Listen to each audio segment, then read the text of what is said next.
Hi everyone, welcome back to another tutorial from Wake&Tech. Today in this video, I'm going to show you how to switch to Lite Mode on KuCoin.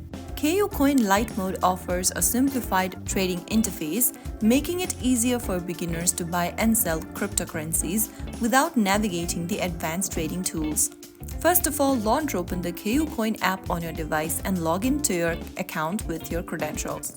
Once you're inside the main homepage of KuCoin, go ahead and tap on the drop-down at the very top. Mine is displayed as Pro at the moment. Tap on the drop-down and you will see Select Mode option from the bottom. Tap on the Lite option and you will then be able to enable Lite Mode for KuCoin. The app will refresh and you'll now see the simplified trading interface designed for beginners. In Lite Mode, you can quickly buy or sell cryptocurrencies, view simple price charts, monitor your portfolio and balances, and access basic trading options without advanced tools. This is usually perfect for new users who want to avoid complex charts and advanced orders. You can switch back to Pro mode anytime by doing the same and selecting Pro from the menu.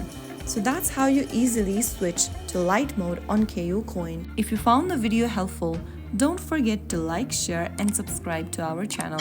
I will be back again in the next episode. Thank you for watching.